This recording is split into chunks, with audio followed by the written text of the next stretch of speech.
8,200 years ago, a geological monster stirred beneath the cold waters of the Norwegian Sea. What happened next would reshape the map of Europe forever, drowning an entire continent and erasing civilizations that had flourished for millennia. This is the story of the Storegga tsunami, the most catastrophic natural disaster to strike northwestern Europe since the end of the last ice age. A disaster so complete, so devastating, that it literally redrew the coastlines and severed Britain from the European mainland in a matter of hours. Tonight, we journey back to a world that no longer exists, a world where you could walk from London to Amsterdam across rolling green hills and river valleys, where Stone Age hunters tracked mammoth herds through forests that now lie beneath 100 feet of seawater. This lost land had a name, Doggerland, and its destruction would become the defining moment that created the Britain we know today. Before we dive deeper into this forgotten catastrophe, let me paint you a picture of the world as it existed 8 millennia ago. The great ice sheets that had covered northern Europe for tens of thousands of years were finally retreating. Sea levels were rising, but slowly, generation by generation. The climate was warming, and life was flourishing in ways that would seem almost magical to our modern eyes. Imagine standing on what is now the Dogger Bank in the North Sea, but instead of being 30 meters underwater, you find yourself on a hill overlooking vast plains stretching to the horizon. Rivers wind through valleys carpeted with oak and birch forests. Herds of aurochs, the massive wild cattle that once roamed Europe, graze in meadows that sparkle with wildflowers. Red deer bound through the woodland, while wild boar root through the undergrowth. This was Doggerland, a landmass roughly the size of modern England that connected Britain to continental Europe. It was not some barren wasteland waiting to be claimed by the sea. It was a paradise for the Mesolithic people who called it home. These were not the primitive cave dwellers of popular imagination, but sophisticated hunter-gatherers who had mastered their environment in ways we are only beginning to understand. Archaeological evidence tells us that Doggerland was densely populated by the standards of the time. The concentration of resources in this lost land created something remarkable among Stone Age societies. Instead of constantly moving in search of food, many communities has become semi-sedentary, returning to the same camps year after year. They had fish weirs in the rivers, hunting blinds in the forests, and seasonal camps positioned to take advantage of migrating herds. The people of Doggerland lived in a world of abundance. The shallow seas teemed with fish and shellfish. The marshlands provided waterfowl and their eggs. The forests offered nuts, berries, and game. The rivers ran clear and cold, supporting runs of salmon and trout that would make a modern angler weep with envy. These were people who had achieved a sustainable relationship with their environment that would endure for thousands of years. But far to the north, in the depths of the Norwegian Sea, something was stirring. The same warming climate that had created this paradise was also setting the stage for its destruction. As the massive ice sheets of North America began to collapse, they released unimaginable volumes of fresh water into the Atlantic Ocean. This sudden influx of cold, fresh water disrupted the ocean's circulation patterns, triggering what scientists now call the 8.2 kiloyear event. The North Atlantic began to cool rapidly. In Greenland, temperatures dropped by 2 degrees Celsius almost overnight in geological terms. This sudden cooling had a profound effect on the stability of the seafloor off the coast of Norway, where millions of tons of sediment had accumulated during the Ice Age. The Storegga Ridge, as geologists now call it, was a geological time bomb waiting to explode. The sediments that had built up on this underwater slope were held in place by a delicate balance of pressure and temperature. As the ocean cooled and currents shifted, this balance was disrupted. Gas hydrates, frozen deposits of methane trapped within the sediment, began to destabilize. The sea floor became increasingly unstable, like a house of cards waiting for the slightest tremor to bring it crashing down. And then it happened. In what may have been a matter of minutes, or perhaps hours, an area of sea floor larger than Scotland began to move. 3 separate landslides, each one larger than anything in recorded human history, sent approximately 3,500 cubic kilometers of sediment cascading into the abyssal depths of the Norwegian Sea. To put this in perspective, this is enough material to bury the entire state of California under 3 feet of debris. The scale of this underwater avalanche defies comprehension. The scar left on the sea floor covers an area of 95,000 square kilometers. The debris field stretches for hundreds of kilometers across the ocean bottom. Geologists consider this the largest area of slope failure anywhere on Earth. It was a geological catastrophe of planetary proportions, and it was about to unleash something far worse. When billions of tons of sediment suddenly displace their own volume in seawater, the result is inevitable. The displaced water has to go somewhere, and it goes everywhere at once, spreading outward from the point of collapse in concentric rings of destruction. The Storegga landslides had just created the most powerful tsunami to strike the North Atlantic in human history. The waves that radiated outward from the Norwegian coast were unlike anything the modern world has experienced. Computer models suggest that the initial wave heights may have reached 30 meters or more as they struck the Norwegian coastline. That is a wall of water 10 stories tall, moving at the speed of a jet airliner, carrying the crushing force of the entire Atlantic Ocean behind it. But the Norwegian coast was only the beginning. These waves, still towering 10 to 20 meters high, raced across the North Sea toward the unsuspecting communities of Doggerland. The people living in coastal settlements would have had no warning, no understanding of what was bearing down on them. They had never experienced a tsunami. There was no word in their language for such a thing, no cultural memory of the ocean turning into a monster. As the waves approached the shallow waters surrounding Doggerland, something terrifying happened. The sea began to retreat.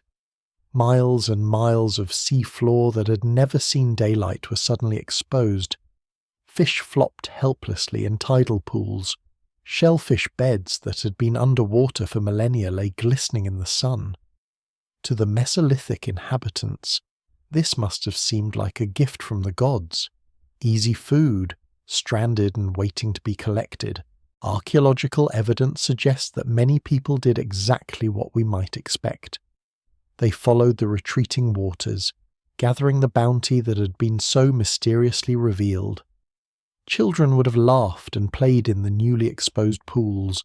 Adults would have worked frantically to collect as much seafood as possible before the strange tide returned. They had no way of knowing that they were walking into the jaws of death. The returning waves, when they came with a vengeance. Moving faster than any human could run, carrying trees, boulders, and the shattered remains of everything in their path, these walls of water swept across the landscape with unstoppable force.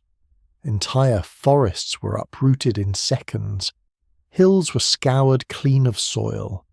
River valleys were transformed into temporary seas as the tsunami pushed inland for dozens of kilometers. The waves that struck Doggerland were still 3 to 6 meters high, but in a landscape of low-lying plains and gentle hills, this was more than enough to transform the world. The tsunami did not just pass over the land and retreat. It fundamentally altered the geography, carving new channels, depositing massive amounts of marine sediment far inland, and accelerating the process of sea level rise that was already claiming this ancient land. In the immediate aftermath of the tsunami, Doggerland became a landscape of devastation, that would have been almost unrecognizable to its former inhabitants.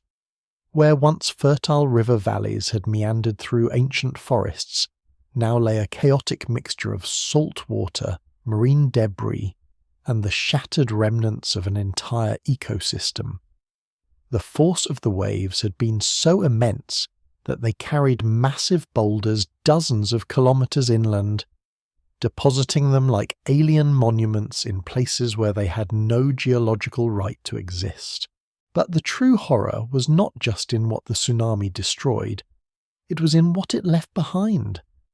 The waves had swept away not just trees and topsoil, but the very foundation of Mesolithic life in this region.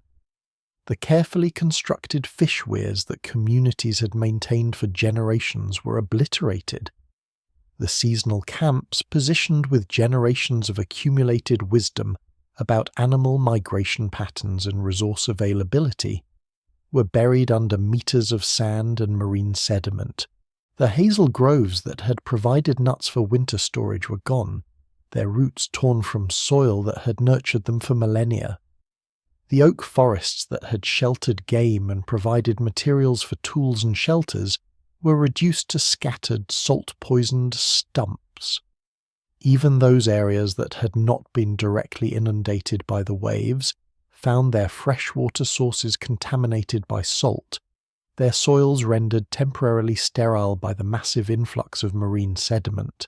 For the survivors, and there were survivors, the world had become an alien place overnight. Communities that had known exactly where to find food in every season now wandered through a landscape where familiar landmarks had vanished. Springs that had provided fresh water for countless generations were now brackish or completely dry. The intricate knowledge of local ecosystems that had been passed down through countless generations was suddenly useless in this transformed world. The psychological impact may have been even more devastating than the physical destruction. These were people whose entire worldview was built around the predictability of natural cycles. They knew when the salmon would run, when the nuts would ripen, when the herds would migrate. Their oral traditions, their spiritual beliefs, their very sense of identity were all rooted in their relationship with a landscape that no longer existed. Archaeological evidence suggests that many coastal communities simply vanished entirely. Not just their settlements, but the people themselves. Population genetic studies of ancient DNA reveal a dramatic bottleneck in the human population of Britain during this period. Some researchers estimate that as much as 25% of the Mesolithic population of the British Isles may have perished in the tsunami and its immediate aftermath. Those who did survive faced challenges that would have tested the limits of human adaptability. The destruction of coastal resources forced communities to move inland, often into territories that were already occupied by other groups. This population pressure would have led to increased competition for remaining resources, potentially sparking conflicts between communities that had previously coexisted peacefully. But perhaps even more challenging than the immediate survival crisis was the long-term transformation of the landscape itself. The Storegga tsunami had not just caused temporary flooding, it had accelerated a process of geological change that was already underway. The rising sea levels that had been claiming Doggerland gradually for thousands of years suddenly surged forward, claiming vast areas of low-lying land in a matter of decades rather than centuries. The surviving islands of what researchers now call the Dogger Archipelago became increasingly isolated as the waters continued to rise. Communities that had once been connected by well-travelled land routes now found themselves separated by ever-widening channels of increasingly deep water. The cultural exchange and intermarriage that had bound these communities together for millennia was suddenly severed. On these shrinking islands, the remaining populations faced a cruel mathematics of survival. As the available land decreased with each passing generation, the carrying capacity of these environments dropped below the minimum needed to maintain viable breeding populations. Genetic isolation, combined with a resource scarcity, created a perfect storm of evolutionary pressures that many communities could not survive. The final chapters of life on these doomed islands must have been heartbreaking to witness. Archaeological evidence from the period shows increasingly desperate attempts to maintain traditional ways of life, even as the foundations of that life were literally washing away beneath their feet. Shell middens, the ancient garbage dumps that tell us so much about prehistoric diet and lifestyle, reveal communities attempting to survive almost entirely on marine resources as terrestrial game became increasingly scarce. The last inhabitants of Doggerland, the highest point of the former landmass and the final island to succumb to the rising waters, may have held on until around 5,000 years ago. By then, they would have been living on a piece of land no larger than a modern city, surrounded by an ocean that stretched to every horizon. The knowledge they carried, the languages they spoke, the stories they told around their fires, all of this vanished with them into the depths of the North Sea. The submergence of Doggerland represents more than just a geographical change. It marks the end of a chapter in human history that had lasted for thousands of years. The easy movement of people, ideas and genes between Britain and continental Europe came to an abrupt end. Britain became an island not just in the physical sense, but in a cultural and genetic sense as well. The isolation imposed by the new geography would have profound consequences for the future development of British civilization. When agriculture finally arrived from the continent around 6,000 years ago, it came not through the gradual cultural diffusion that had characterized previous innovations, but through large-scale migration of farming peoples who replaced the existing hunter-gatherer populations almost entirely. Recent studies of ancient DNA reveal the staggering extent of this replacement.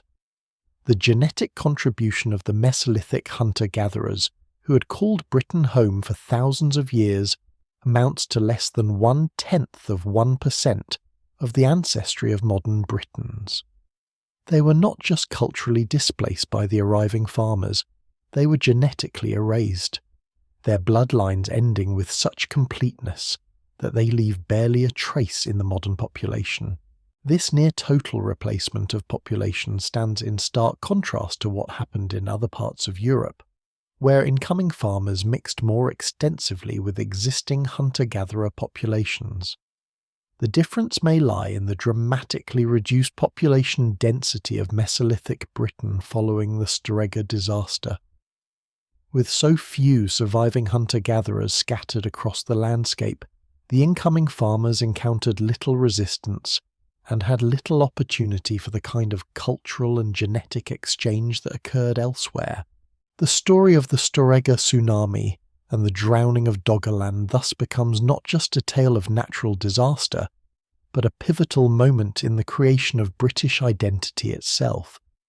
The Britain that emerged from this catastrophe was fundamentally different from what had come before. Cut off from easy contact with the continent sparsely populated by the survivors of an unprecedented natural disaster, it became a blank slate upon which new peoples and new cultures would write their own stories. Yet even as the waters closed over the last remnants of Doggerland, the memory of this lost world did not entirely vanish.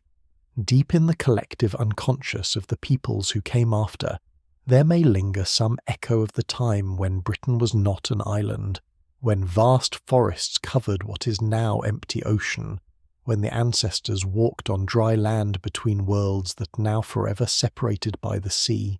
The physical evidence of this ancient catastrophe lies scattered across the modern landscape like breadcrumbs leading back to a forgotten tragedy. Walk along the beaches of Scotland today, and you might find yourself standing on deposits laid down by those terrible waves 8,000 years ago. Dig into the peat bogs of the Shetland Islands, and your spade will strike layers of marine sand that have no business being there, carried inland by waters that rose to heights of 20 meters above their normal levels. These geological signatures tell a story that no human witness survived to record. In the narrow fjords and valleys of the Shetlands, the waves were compressed and amplified, rising to terrifying heights of nearly 65 feet. Imagine walls of water taller than a 5-story building, surging up valleys that had never seen such violence, carrying with them the debris of entire ecosystems torn from the seafloor hundreds of miles away. The tsunami deposits found across 600 kilometres of Scottish coastline paint a picture of destruction that extends far beyond anything in recorded human history. Marine sediments have been discovered as much as 80 kilometres inland, in places where the sea had never reached before and would never reach again. These are not gradual deposits laid down over centuries of slow sea level rise. They are the chaotic signatures of a single catastrophic event, a geological moment frozen in time like a photograph of apocalypse. But perhaps the most haunting evidence comes from the places where the waves could not reach. In caves and rock shelters scattered across northern Britain, archaeologists have found something deeply unsettling. The rich cultural deposits that chronicle thousands of years of continuous human occupation come to an abrupt end around 8,200 years ago. Above these layers, there is often nothing but sterile sand and rockfall, as if human life itself had simply stopped. The implications of this silence in the archaeological record are staggering. These were not marginal populations living on the edge of survival.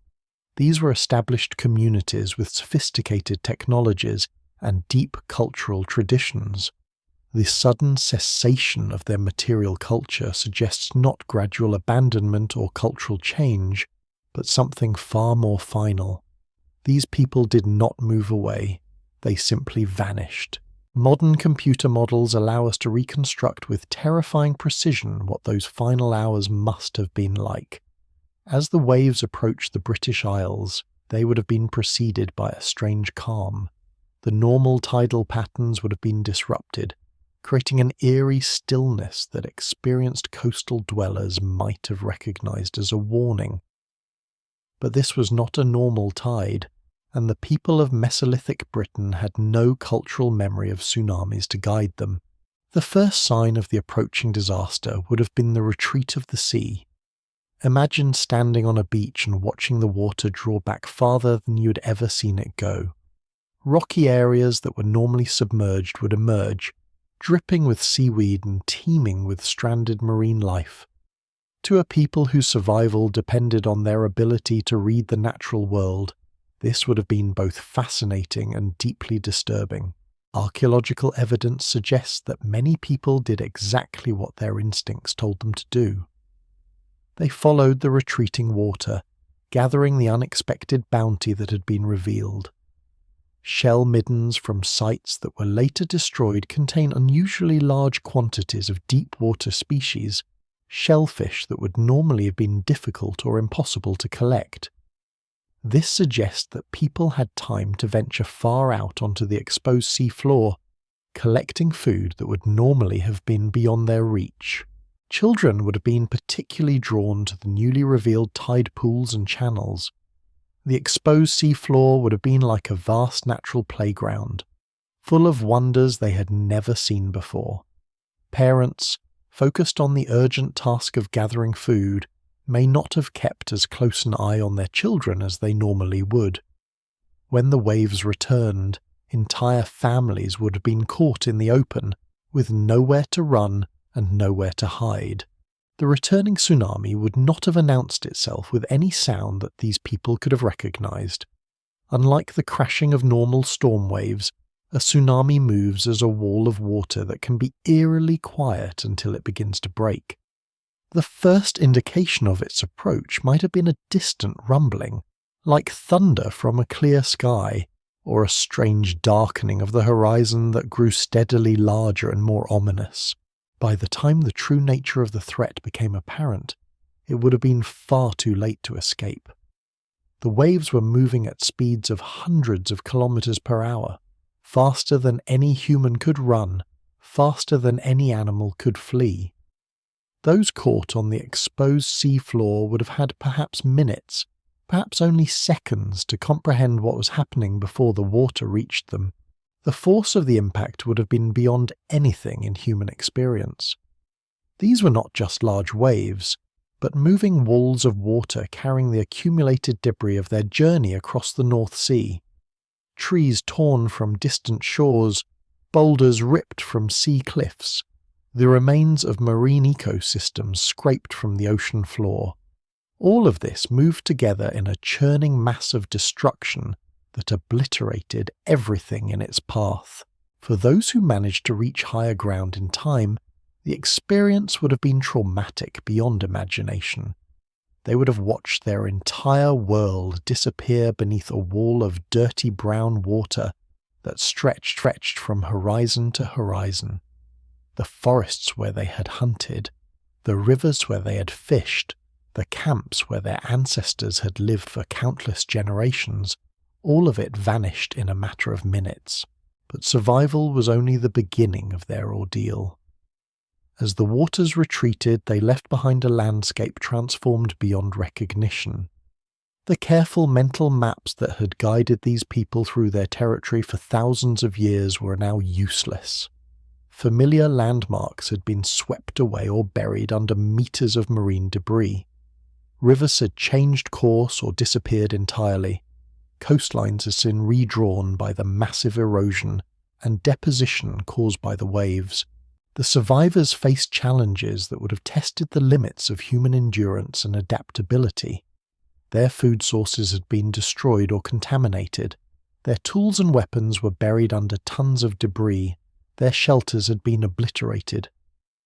They found themselves refugees in their own homeland, forced to start over with nothing but their knowledge and their determination to survive. The social fabric of these communities would have been torn apart along with the physical landscape. Extended families that had lived and worked together for generations were scattered or destroyed. The elders who carried the accumulated wisdom of countless generations were among the most vulnerable to the disaster. With their deaths, entire libraries of oral knowledge vanished forever. Young people who had been in the process of learning the complex skills needed to survive in their environment suddenly found themselves orphaned in a world where their half-learned knowledge was no longer applicable. The intricate understanding of seasonal cycles, animal behavior, and plant resources that took decades to master was suddenly obsolete in a transformed landscape. The psychological trauma would have been as devastating as the physical destruction. These were people whose entire worldview was built around the predictability of natural cycles and the reliability of ancestral knowledge. The tsunami had shattered both. The natural world, which they had seen as fundamentally orderly and comprehensible, had revealed itself capable of chaotic violence beyond their worst nightmares. Their spiritual beliefs would have been tested to the breaking point.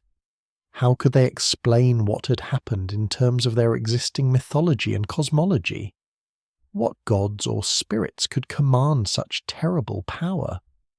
What transgression could have justified such punishment? The answers they came up with would have fundamentally reshaped their understanding of their place in the universe.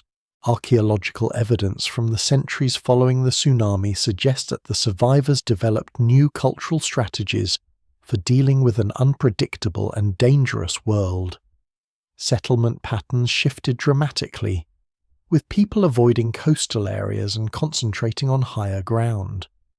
The easy confidence that had characterized earlier Mesolithic culture was replaced by a more cautious and defensive approach to life. But perhaps the most profound change was in the relationship between Britain and the continent. The land bridge that had connected these regions for thousands of years was severed not just physically but culturally. The easy flow of people, ideas and genes that had characterized earlier periods came to an abrupt end. Britain began its long journey toward becoming truly insular.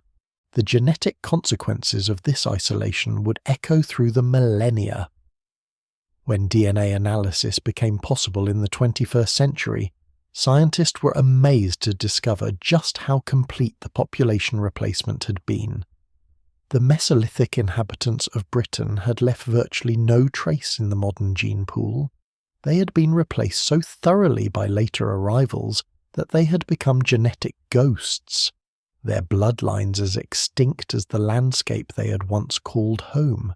This near-total replacement stands as one of the most dramatic population turnovers in European prehistory. It speaks to the devastating impact of the Storegga tsunami, not just on the physical environment, but on the human communities that had called this region home. The disaster had not just destroyed their world, it had eliminated them as a genetic and cultural force in the region's future development. Yet even in their disappearance, these vanished people left traces for those who knew how to look. The place names that dot the British landscape preserve echoes of languages that were spoken before the Great Flood. Archaeological sites scattered across the country tell fragments of their story. And perhaps most poignantly, the very shape of the British Isles themselves serves as a memorial to their lost world. Every time we look at a map of Britain, we are seeing the handiwork of that ancient tsunami. The English Channel, the North Sea, the Irish Sea, all of these bodies of water cover landscapes where human feet once walked and human voices once echoed through ancient forests. The isolation that would define British culture for millennia to come was born in those terrible hours when the sea reclaimed the land and the modern world began to take shape. The story of the Storegga tsunami thus becomes more than just a tale of natural disaster. It is the origin story of modern Britain itself, the violent birth of an island nation from the drowning of a continental world. In the depths of the North Sea, beneath meters of sediment and the weight of millennia, lie the bones of a civilization that time forgot and the sea reclaimed, lamed. The ripple effects of this ancient catastrophe extended far beyond the immediate destruction. In the decades and centuries that followed, the survivors would have faced a cascade of secondary disasters that tested the very limits of human resilience. The salt water that had surged across the landscape had not simply retreated. It had soaked deep into the soil, poisoning the earth for years to come. Trees that had survived the initial impact began to die slowly, their roots unable to cope with the saline contamination. The great oak and birch forests that had dominated the landscape became graveyards of skeletal branches, standing monuments to a world that no longer existed. The forest floor, once rich with the decomposed matter of countless generations of leaves and fallen timber, turned sterile and acidic. Without the stabilizing root systems of living trees, erosion accelerated dramatically. Hillsides that had remained stable for millennia began to slump and slide with every heavy rain. Rivers changed course as their banks collapsed, creating new waterways where none had existed before, and abandoning old channels that had served as highways for both humans and wildlife for thousands of years. The wildlife that had once teemed across this landscape faced their own extinction crisis. The great herds of aurochs and red deer that had migrated along established routes found their ancient pathways blocked by new bodies of water or impassable marshland. The disruption of these migration patterns created population bottlenecks that some species would never recover from. Marine ecosystems, too, were thrown into chaos. The massive influx of fresh water and terrestrial debris had altered the salinity and chemistry of coastal waters. Fish populations that had supported human communities for millennia suddenly crashed or disappeared entirely. The shellfish beds that had provided reliable protein sources were buried under meters of sand and gravel, taking decades to re-establish themselves if they ever did at all. For the scattered bands of survivors, each dawn brought new challenges that their ancestors could never have imagined. The traditional seasonal rounds that had governed their lives for countless generations were now impossible. The autumn hazel groves where they had gathered nuts were gone. The spring salmon runs that had provided crucial protein after the lean winter months no longer reached their traditional spawning grounds. Even the stars that had guided their ancestors through the landscape seemed to mock them, pointing toward destinations that no longer existed. Children born in the aftermath of the disaster would have grown up in a world completely alien to the one their parents had known. The stories passed down through oral tradition spoke of places that were now underwater, of animals that were no longer seen, of ways of life that were no longer possible. These children became the first generation of true islanders, raised on memories of a continental world they would never see. The trauma ran deeper than mere physical hardship. These communities had lost their sense of place in the most literal way possible. The sacred sites where they had communed with their ancestors were drowned. The burial grounds where their dead lay at rest were beneath fathoms of seawater. The spiritual geography that had given meaning to their existence had been erased as thoroughly as the physical landscape. The sea had not just taken their land, it had taken their coordinates in the universe. For a people whose identity was woven into river bends, hill shapes, and the silhouettes of distant ridges, the loss of those landmarks was a kind of cultural amnesia. The stories that elders told at night had always been anchored to specific places. This happened at the bend in the river where the salmon leap. This is the hill where our ancestors first saw the red deer. This hollow is where the spirits of the dead linger. Now those places were gone or transformed beyond recognition, as if someone had taken the canvas of their world and smeared it with a giant muddy hand. Imagine trying to tell a story when the language itself is evaporating. Place names that once evoked rich landscapes of memory now referred to nothing at all. Children listening to the tales would have furrowed their brows, struggling to picture a valley that no longer existed, a shoreline that was now miles out at sea. Over a few generations, the old geography would have blurred into something half-remembered, half-mythic. The lost land would slip from the category of home into the category of before. And yet, humans are stubborn in the face of loss. The survivors would have tried to reroute themselves in what was left. They would have climbed new hills and given them old names. They would have pointed to distant headlands and said, "Once you could walk from here all the way to the sunrise. Now the sea sits there, but the land is still underneath it. It remembers." Their children would grow up with a split vision of reality. The world as it was, and the world as it is. Somewhere between those two visions, the first legends of a drowned country would have taken shape.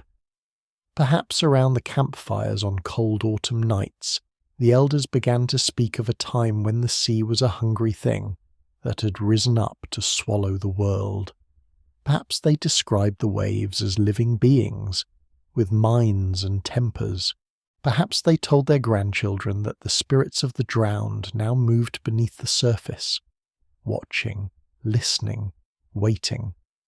The ocean, once a generous provider of fish and shellfish, would have become an object of awe and fear, a border not just between lands but between worlds. If you look across the flood myths of later Europe, you can still hear faint echoes of this deep memory. Tales of sunken kingdoms and drowned fields haunt the coastlines of Britain and the North Sea. Welsh legends speak of Cantrea Gwaelod, a fertile lowland lost beneath the waves when its dikes failed. Breton stories tell of the city of Gia, swallowed by the sea as punishment for its decadence. Along the Dutch and German coasts, folk traditions remember bell towers, whose chimes can still be heard ringing beneath the water on stormy nights. These stories were written down thousands of years after Doggerland finally disappeared, but myth is patient. It carries old catastrophes forward in symbolic form, layer upon layer, generation after generation. Somewhere inside those tales of drowned fields and sunken churches may lie a fossilized memory of something far older, a time when the sea did not merely nibble at the edges of the land, but surged inland like a living wall, tearing forests from their roots and dragging entire worlds into its depths. From our modern vantage point, it is tempting to see the Storegga tsunami as an isolated event, an awful but distant geological curiosity. But for the people who lived through it, there was nothing geological about it. It was an encounter with forces that had no precedent in their understanding of the world. Storms they knew, harsh winters they knew, fluctuating rivers they knew. But for the sea itself to rise up and race across the land with the speed of a running animal, that was something else entirely. The shock of that encounter would have shaped how later generations thought about nature itself. The world was no longer a dependable backdrop to human activity. It had revealed itself as something that could, without warning, change the rules. Human beings were no longer at the centre of a stable, cyclical drama of seasons and migrations. They were suddenly peripheral, fragile, subject to forces they could neither see nor predict. And yet, as the centuries rolled by, the raw memory of the catastrophe would have softened at the edges. The first generation of survivors would have spoken in vivid, trembling detail about the day the sea ran away and then came roaring back. The second generation would have repeated those stories with less personal terror and more ritual structure, perhaps retelling them at specific times of year, investing them with spiritual meaning. By the third or fourth generation, the event would become part of foundational legend. In the beginning, there was a great flood. Time, however, has a way of burying human voices even more completely than the sea buries land. For millennia, the story of Doggerland's drowning lay silent beneath the waves, preserved only in shifting sands and drowned forests, half remembered in myths that no one could connect to real geography anymore. The people who walked those lost plains, who hunted along those vanished rivers and lit their fires on hills that now sandbanks for trawlers, disappeared without leaving a single written word. The land itself, though, remembered. 8,000 years after the last hunters left Doggerland's shrinking shores, humans returned to this region with very different tools and very different purposes. They came in steel-hulled ships, not skin boats. They brought not spears and harpoons, but trawl nets and seismic survey gear. They weren't looking for stories. They were looking for fish, and later for oil and gas. In the early 20th century, fishermen working the North Sea began to notice something strange. From time to time, their nets would bring up more than cod and flatfish. Tangled among the catch were chunks of peat, tree roots, and antlers. Occasionally they hauled up something even more startling, a worked flint tool, a fragment of bone carved by human hands, the skull of an animal long extinct. At first, these were dismissed as curiosities, oddities to be displayed on pub walls or in small local museums. It took decades before anyone realized that these scattered finds were clues to something much larger. During the 1930s, a trawler working on the Dogger Bank pulled up a lump of peat containing a red deer antler harpoon, carefully crafted in a style that had been extinct on land for thousands of years. The artifact was so pristine that, once cleaned, it looked as if it could have been carved a few seasons ago. And yet its radiocarbon age placed it in the Mesolithic, at a time when the area in which it was found should have been deep underwater. Piece by piece, the puzzle grew. More tools were found: microliths, blades, scrapers. More bones, mammoth, reindeer, wild cattle, all species associated with cold terrestrial environments. None of them belonged in the modern North Sea. They belonged to a drowned landscape. The true breakthrough, however, came not from archaeology but from the oil industry. Beginning in the late 20th century, energy companies commissioned extensive seismic surveys of the North Sea floor, essentially taking X-ray snapshots of the sediments beneath the ocean. Interpreting these seismic lines, geophysicists began to notice the unmistakable patterns of ancient river systems, meandering channels and branching tributaries frozen in the subsurface like veins in stone. These buried rivers did not line up with the present coastline. They belonged to a time when the sea level was much lower, when the North Sea basin was largely dry land. By compiling thousands of these seismic lines, researchers painstakingly reconstructed an entire vanished landscape. Rolling hills, floodplains, estuaries, lakes. The outline of Doggerland began to emerge not as a vague idea, but as a detailed map. Imagine that moment of realization. For the first time in over 8,000 years, humans were looking at a chart of lands where other humans had hunted, camped, laughed, loved, and died. A landscape that no living person had ever seen. It was as if a ghost continent had stepped out of the fog of prehistory and taken its place again, not in the physical world but in our minds. Paleoenvironmental scientists joined the effort. They took cores of sediment from the sea floor, long cylinders of mud and sand and peat that preserved, layer by layer, the story of Doggerland's climate and vegetation. Under microscopes, they counted pollen grains to reconstruct ancient forests. They analysed tiny shells to infer water temperatures and salinity.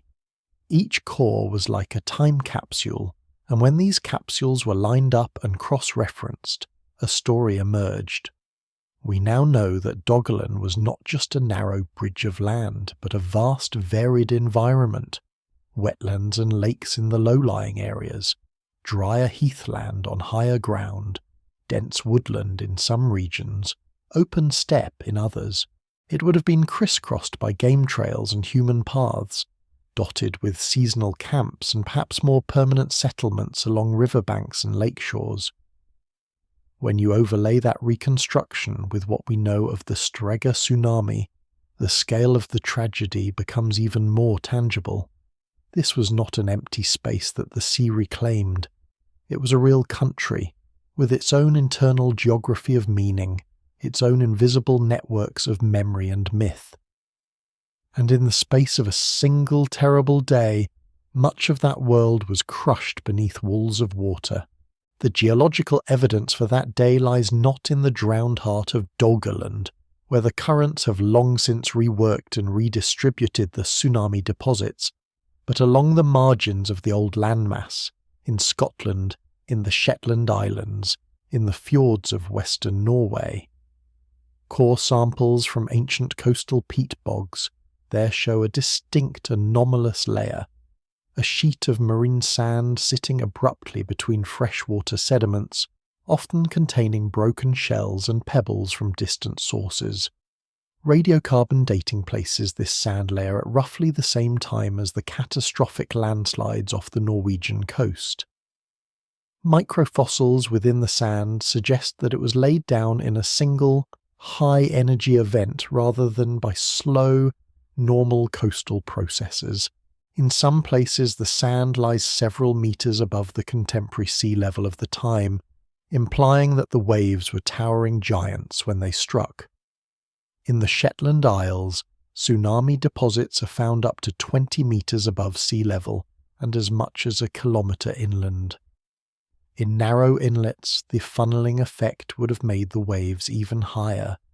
Imagine standing at the head of a quiet Scottish valley, watching the sea roar toward you, not as a storm surge but as a moving wall. There is no high ground to run to. The whole shape of the valley conspires to trap you. For the people living in those places, the experience would have been every bit as apocalyptic as for the inhabitants of Doggerland, their coastal shelters, their boats pulled up above the normal tide line, their fish traps and drying racks and storage pits, all swept away. Some of the devastated communities may never have been rebuilt. Others would have moved inland, abandoning the coast to the memory of the waves. What makes the Storegga event particularly unsettling is its timing. It struck during an already unstable climatic period, the 8.2 kilo-year event, when temperatures in the North Atlantic region dropped abruptly and weather patterns shifted. For people relying on delicate ecological balances, this meant that the tsunami was not an isolated disaster. It came in the midst of decades of unpredictability, failed seasons, unusual storms, changes in animal migrations. From their perspective, it must have seemed as if the entire world were turning against them. Winters might have come earlier and lasted longer. Summers might have been shorter and colder. Rivers might have frozen when they had not frozen before. Plants flowering at the wrong times, animals appearing in unusual numbers or vanishing from familiar territories. It would have felt as if the old rules were being rewritten, but no one had the new rules yet. In that context, the tsunami becomes not just a single terrible day, but the most dramatic episode in a lengthy crisis. Human communities are resilient. They can adjust to gradual change if given time. They can alter their hunting strategies, shift their seasonal rounds, experiment with new foods. But when gradual change is interrupted by sudden catastrophe, the combination can be deadly. The long, slow squeeze of a cooling climate and rising seas was suddenly punctuated by a hammer blow from the deep. When we compare this ancient catastrophe to modern tsunamis like the Indian Ocean tsunami of 2004 or the Tohoku disaster in Japan in 2011, some patterns look hauntingly familiar. In all of these events, people were caught unawares by the retreating sea, drawn toward exposed seabeds and stranded fish. In all of them, the returning water was faster and more powerful than anyone could outrun. In all of them, the destruction was compounded by contaminated water, ruined farmland, and the psychological trauma of losing one's entire community in an afternoon. The difference is that in our age, the story is recorded immediately in images and words. We have photographs taken as the waves arrive, videos of people fleeing, satellite images showing the water surging inland. We have interviews with survivors, casualty lists, scientific reports. We have memorials and anniversaries. The event is anchored firmly in documented history. The Storegga tsunami had no cameras, no newspapers, no satellites. Its story survived only as a scar in the sediments and a faint tremor in myth. For thousands of years, European populations lived with flood legends, whose geological roots they could not possibly guess. Only in the last century did we develop the tools to read the Earth itself as a kind of archive, to see that there was once a specific day, 8,200 years ago, when the Norwegian Sea's invisible slope collapsed and sent a message of destruction racing outward at the speed of a jet. Tonight, as you listen to this story, you are lying in a world profoundly shaped by that distant day. The shape of the British Isles, the pattern of languages and cultures in northwest Europe, even the genetic makeup of modern populations, all bear the fingerprints of the Storegga event in subtle ways. If Doggerland had not drowned when it did, Britain might never have become quite so isolated. Different migrations might have taken place, different mixtures of peoples. Perhaps the Neolithic farmers would have met a denser, more resilient hunter-gatherer population, leading to a very different balance between the two. It's impossible to say exactly how history would have unfolded in that alternate timeline, but we can say this much. the world you know is not inevitable. It is the outcome of a long chain of contingencies, ice sheets and landslides, climate flips and sea level pulses, decisions made by small bands of hunter-gatherers trying to survive on the edge of a transforming sea. Every map we take for granted today is a snapshot of one particular moment in a very fluid story. Doggerland is not alone in that story. Around the world, the continental shelves that fringe our modern coastlines bear the ghostly imprint of other drowned worlds. Off the coast of India, sonar surveys have found hints of ancient structures and river channels on the submerged plains of the Gulf of Cambay. In the Black Sea, submerged shorelines and ancient beach deposits mark former coastlines drowned when water levels rose. Between Siberia and Alaska once stretched the Bering Land Bridge, a mammoth-haunted steppe that connected Asia and the Americas, now entirely underwater. What makes Doggerland special is not just that it drowned, but that it drowned so catastrophically, and that its drowning played such a direct role in shaping a region whose later history would loom so large in global affairs. When we talk about Britain as an island nation, as a place defined by its separation from the continent, we are invoking a political and cultural identity whose literal foundation was laid by a tsunami that no one remembers. For archaeologists and geologists, Doggerland has become a kind of laboratory for understanding how human societies respond to environmental change on a grand scale. How quickly did people move away from the drowning coasts? Did they try to defend the land against the sea, building embankments or relocating settlements slightly inland, the way later Dutch communities would? Or did they interpret the advancing waters as a divine decree, a sign that they were not meant to live there anymore? The evidence is sparse but suggestive. In some core samples from ancient river valleys now beneath the North Sea, there are signs that human occupation continued for centuries after the tsunami. Charcoal flecks, indicating repeated fires. Pollen changes that hint at small-scale forest clearance. These traces imply that, at least in some areas, people did not simply abandon the region after the waves. They tried to rebuild, to adapt, to live with the new coastline. Perhaps they moved to slightly higher ground. Perhaps they shifted their diets more heavily toward marine resources as terrestrial ecosystems struggled to recover. Perhaps older stories about the benevolence of the sea gave way to darker tales of its capriciousness. Over generations, the physical retreat of the coastline and the psychological retreat from it would have proceeded hand in hand, until eventually the last islands slipped beneath the water, and the last descendants of Doggerland became instead the first true islanders of Britain and the North Sea coasts. Centuries later, when Neolithic farmers arrived from what is now France and the Low Countries, they would have found a Britain already shaped by this legacy of loss. The hunter-gatherers they encountered were not the confident, numerous peoples of early Holocene Doggerland, but scattered, diminished communities carrying trauma older than anyone could articulate. Their ties to the continent were weaker than those of hunter-gatherers elsewhere in Europe. The sea that had once been a crossing place was now a barrier, both physically and in the imagination.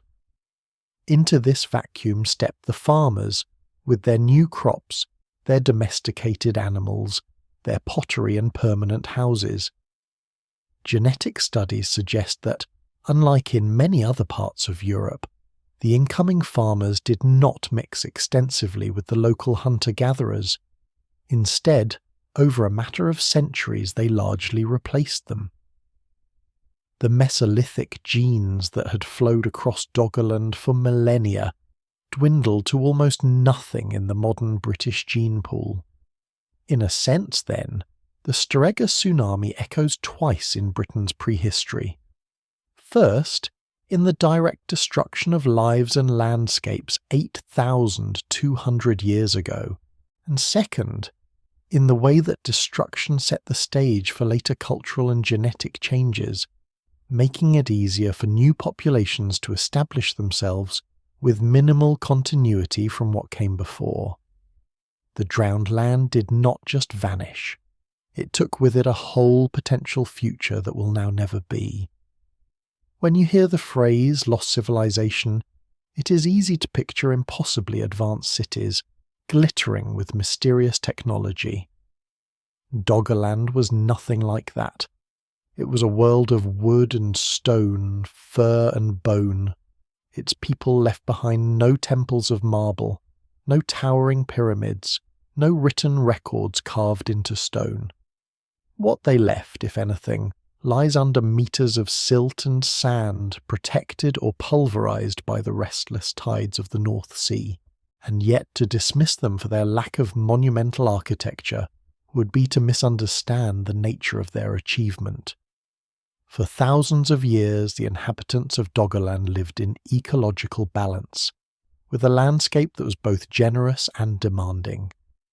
They tracked complex migration patterns, mastered diverse environments from coastal marshes to inland forests, and built social networks that spanned an entire subcontinent. Their technology was precisely calibrated to their needs and conditions. It did not scar the land. It did not leave ruins towering above the earth.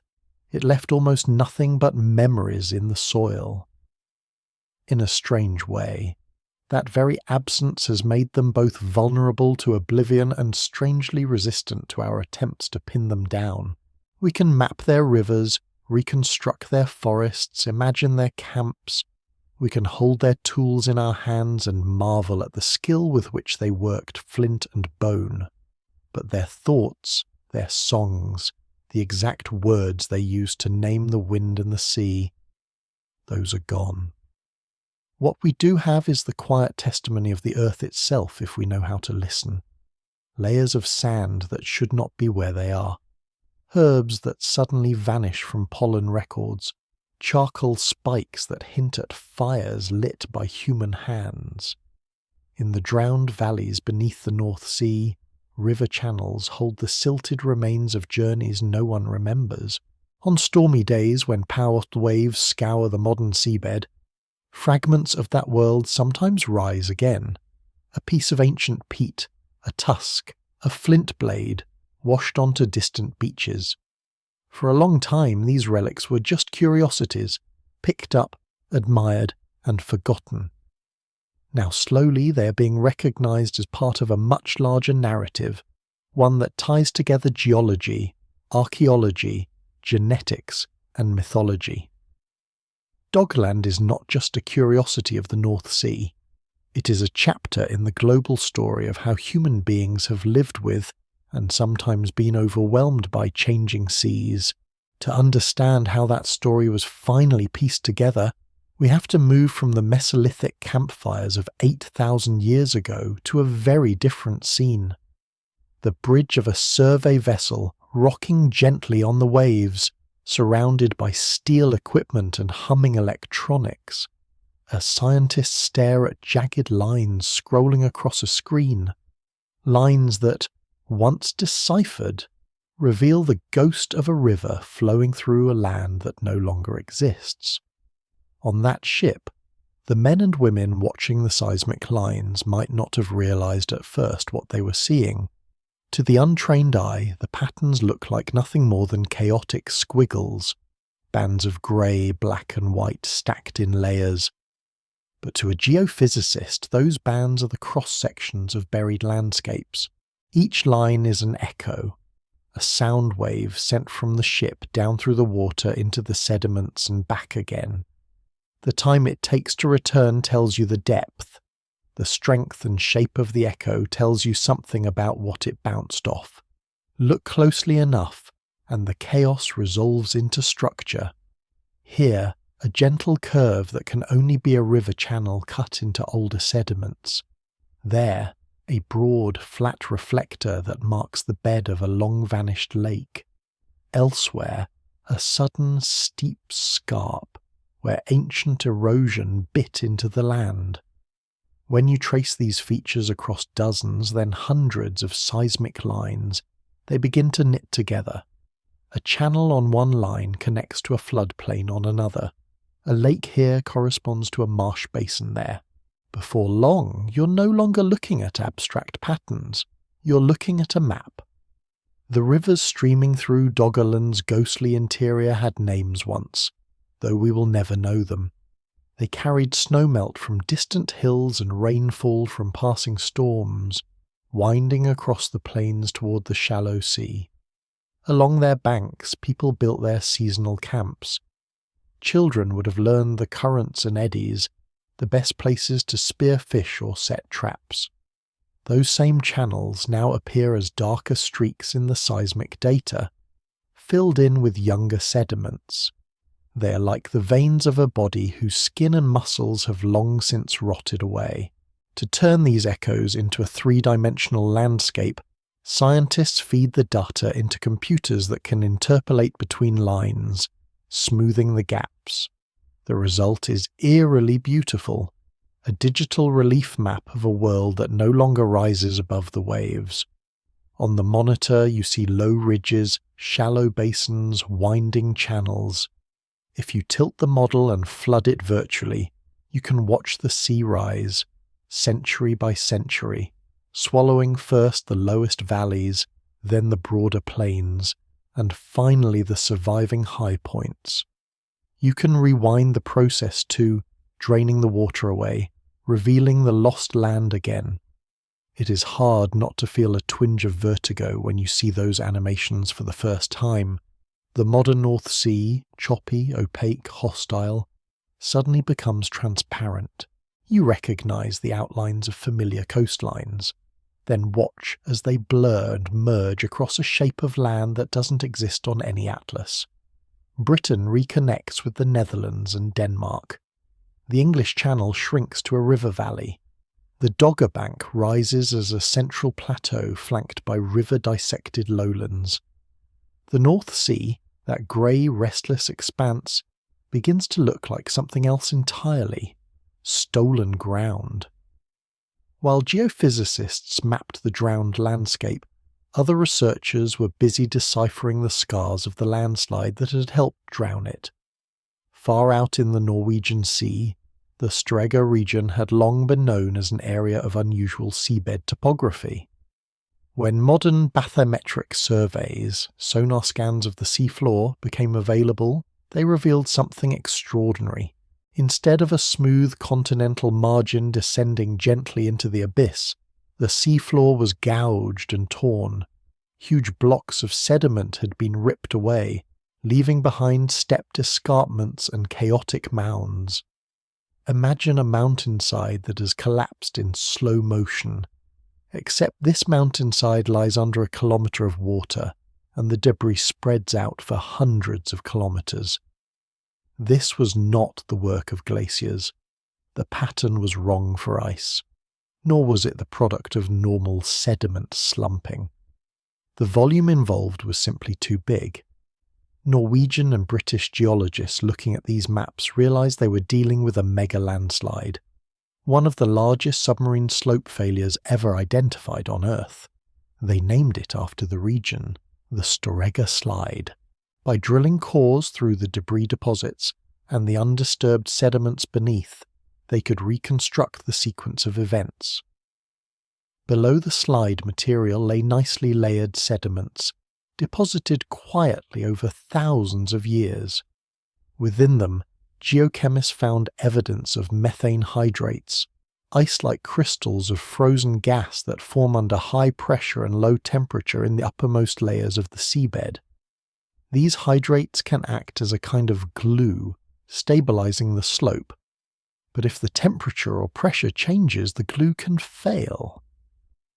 Above those tranquil layers came chaos. Gravels, sands, and muds all jumbled together, their grains showing signs of being violently transported. The upper surface of the slide deposits was irregular, as if chunks of material had rafted and rotated as they moved downslope, finally grinding to a halt in the deeper basin. Overlying those chaotic layers, younger sediment settled back into quiet horizontal bedding. It was as if the seabed had experienced a single, catastrophic convulsion and then returned to calm, like a heartbeat spiking once on a monitor and then settling. The crucial question, of course, was when. It is one thing to know that a giant landslide happened. It is another to tie it to known climatic events, and more importantly, to the tsunami deposits around the North Sea. Radiocarbon dating of microscopic organisms preserved in the sediments above and below the slide gave a broad age range, somewhere around 8,000 years ago. That was already interesting because it overlapped with the 8.2 kiloyear cooling event seen in Greenland ice cores. But radiocarbon alone is imprecise, and the uncertainties were large. The real breakthrough came when scientists started comparing high-resolution records from different sources. The ice cores in Greenland, the marine sediments in the North Atlantic, and the tsunami deposits in Scotland and Norway. The Greenland ice cores, with their annual layers of snowfall compressed into ice, preserve an incredibly detailed record of climate changes, volcanoes, and even solar fluctuations. Sharp spikes in certain isotopes can mark individual events with near-yearly precision. In the peat bogs of eastern Scotland, by contrast, time flows more slowly. Each centimetre of peat can represent decades of growth. But sand layers within the peat, those anomalous tongues of marine sediment, stand out clearly. They form sharp boundaries between otherwise uniform, organic-rich material. Dating plant fragments just above and below these sand sheets allows researchers to estimate when the waves washed in. When the ages from multiple sites around the North Sea were compared, a pattern emerged. The tsunami deposits clustered around the same period as the Storegga slide and the 8.2 kiloyear event.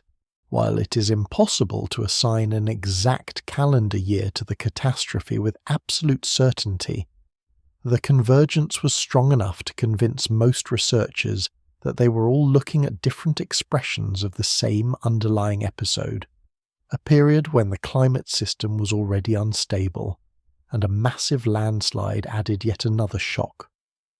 When you stitch all these lines of evidence together, seismic profiles, bathymetric maps, sediment cores, radiocarbon dates, ice core records, you get something powerful, a narrative that unites deep time and human time. You can point to a specific layer of sand on a Scottish hillside and say, when this was laid down, water rushed across this land at terrifying speed. You can point to a jagged scar on the Norwegian Sea floor and say, that is where millions of tons of sediment suddenly moved, sending those waves out. You can point to gaps in the archaeological record and say, here is where human life faltered, where communities broke. For most of history, floods were explained by stories of gods and moral failings. The sea rose because someone somewhere had angered unseen powers. The rain did not come because rituals were neglected. These explanations were not foolish. They were the best available models in a world without geology or climate science. But they were incomplete. Now we can see that beneath the stories lie physical mechanisms, the interplay of ice, water, rock, and gravity on a changing planet. That does not make the human experience of disaster any less profound. If anything, it makes it more so. There is something humbling in realizing that a people's entire world can be upended not by cruelty or malice, but by the simple fact that sediments, piled too steeply over too long, will eventually slip. You, lying in a bed centuries later with headphones on, are in some sense safer than any Mesolithic hunter on the Dogger plains. You can see storm warnings on your phone. Tsunami early warning systems ring sirens in coastal towns. Satellites monitor the sea surface for the slightest anomalies. And yet, the same basic vulnerabilities remain. Coastal cities sprawl across low-lying deltas, ports hug shorelines, power plants sit by the sea, airports are built on reclaimed land. We have traded temporary mobile camps for concrete and steel, but we have not left the shore. If a landslide on the scale of Storegga occurred today in the same region, the tsunami would not erase a continent-spanning plain, because that plain is already gone. But its waves would slam into oil platforms, undersea cables, coastal towns and shipping lanes. They would rebound off modern sea walls, flood industrial sites, and ripple into a global economy wired around just-in-time logistics and fragile supply chains. The people standing on those coasts would have one thing their Mesolithic predecessors did not: a name for what was coming. A word: tsunami. Whether that would feel like comfort in the moment is another question. For now, though, you're still with the people of Doggerland, thousands of years before the invention of writing. Imagine one of their camps in the centuries before the waves came. It is late autumn, and the air has a sharpness to it. The last berries have been gathered. Nets are being checked and mended before the winter storms. Smoke rises in a slow column from a central fire drifting toward the darkening canopy. The camp sits on a low rise above a bend in the river. On one side, the water curls in a deep, slow pool where salmon gather. On the other, the current picks up, carrying leaves and stray branches toward the distant estuary. Beyond the river lie flat meadows where red deer graze. Children know the paths across that meadow by heart. They can run them in the dark, guided by the feel of the ground under their bare feet. Inside one of the shelters, a woman is working a piece of antler, scraping it with a flint tool to shape it into a harpoon point. Each stroke removes the faintest curl of material, exposing the creamy inner texture. On the other side of the fire, an older man, his hair grey and his hands scarred, is retelling a story. It is about the time, in his youth, when the river froze all the way across and the great elk crossed over from the far side. The younger listeners laugh at the implausibility of the details, but they lean closer all the same. In the distance you might hear the faint rumble of the sea on a windy day, but it is a presence, not a threat. The ocean is where you go for shellfish, for certain kinds of fish, for driftwood. It is a barrier, yes, but also a road. On calm days, people from across the water might appear in their boats, their faces familiar from earlier visits. They bring stories of storms that never reach this river, and news of a herd of cattle that has shifted its range. Gifts might be exchanged, a particularly fine blade, a decorated pendant, a bundle of rare herbs. Then they leave again, paddling out of sight. No one in this camp could imagine that in a few generations the route those visitors take will be gone, replaced by a restless, unbroken expanse of water. No one could conceive of the idea that the very hill they are sitting on will someday be mapped only as a contour in a seismic database. They know that the world changes. Elders tell stories of rivers that shifted course, of forests that were open land in their own youth. But the scale of change they have experienced has always been one of lifetimes, not afternoons. Stories of water do exist in their oral traditions. Every river has its spirit, every lake its moods. There might be tales of a great storm that wiped out a camp by the coast, or of an unusually high tide that left driftwood far inland, but nothing that would prepare them for the sight of the sea floor opening up before them, bare and glistening as the ocean momentarily pulls back. In the centuries after the tsunami, new stories would be added to the old ones. You can imagine a survivor, now an elder, sitting by a fire like this and trying to explain what happened. The water went away, he might say. It ran away like a frightened animal. We walked where no one had walked. There were fish at our feet and shells everywhere. The children laughed. The dogs barked. Then the sea came back all at once. It came higher than the tallest tree. It carried the world with it. You can imagine his listeners glancing nervously toward the distant sound of the waves, as if the sea might repeat the trick. You can imagine the story being told again and again for decades, its details shifting slightly each time, until the memory of a specific event is woven into a broader pattern. Sometimes the world itself shakes off its skin and starts again. What is striking, from our vantage point, is how much we had to learn, and how recently we learned it, in order to recognize the geological fingerprint of that story. Before sonar mapping, the sea floor was an unknown realm.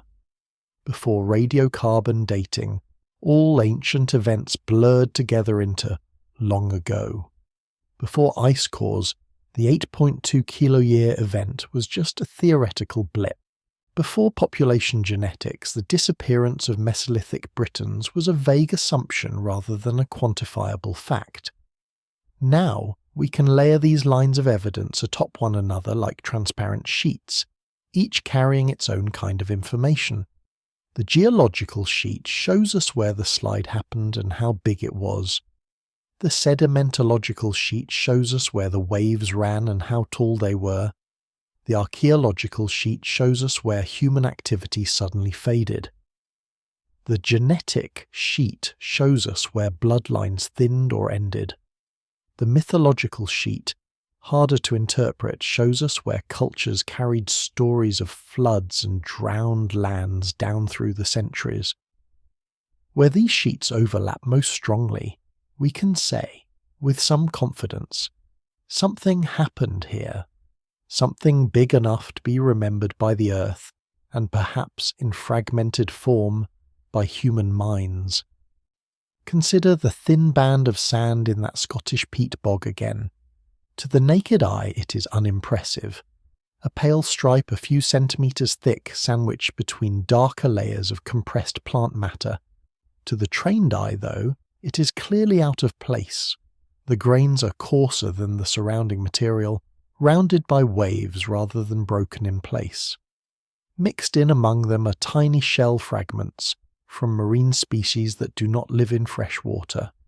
The band is sharp at top and bottom, with no gradual blending in, as you would expect from normal shoreline processes. A core sample containing that layer might be only a metre long, representing several thousand years of environmental history. The tsunami sand is a fraction of that length, representing perhaps a single day, and yet it tells you more about human experience than the hundreds of years of quiet peat accumulation above and below it. Those years saw countless births, deaths, hunts, seasons, but they left only a slow drift of pollen and rotted plants. The tsunami, in contrast, was over in hours, but it left a signature so violent that it cannot be mistaken. It is a reminder that not all days are equal. There are ordinary days when the continuity of life flows largely unbroken, and there are days like the one when the Storegga slope failed, when the outcome of centuries is changed in an afternoon.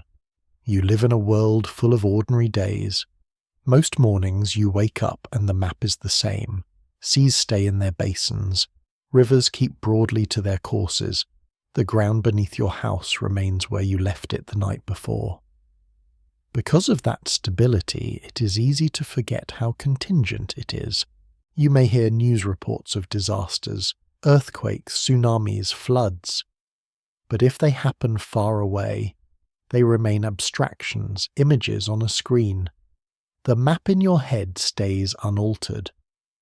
One of the purposes of telling stories like this, of Doggerland and Storegga, is to gently disturb that complacency, not to frighten, but to remind. To remind you that the map is not the territory, that beneath every line and contour lies a history of upheaval and rearrangement, that the sea has not always been where it is, that our sense of solid ground is partly an illusion built on the timescales we happen to notice. At the same time, the story is not just about vulnerability, it is also about resilience and adaptation.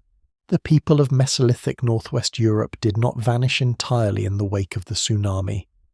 Many died, yes, perhaps a quarter of the population in the worst affected regions, but others survived. They moved inland, shifted their strategies, rebuilt their lives. In doing so, they carried forward whatever lessons they had drawn from the catastrophe. We can see hints of those adaptations in the archaeological record. After the tsunami, there is a noticeable shift in settlement patterns, away from low-lying coasts and toward higher ground. Sites appear further inland, along rivers that are less influenced by tides. Tool assemblages show changes in emphasis, perhaps reflecting a move toward different prey species or new fishing techniques in altered waterways.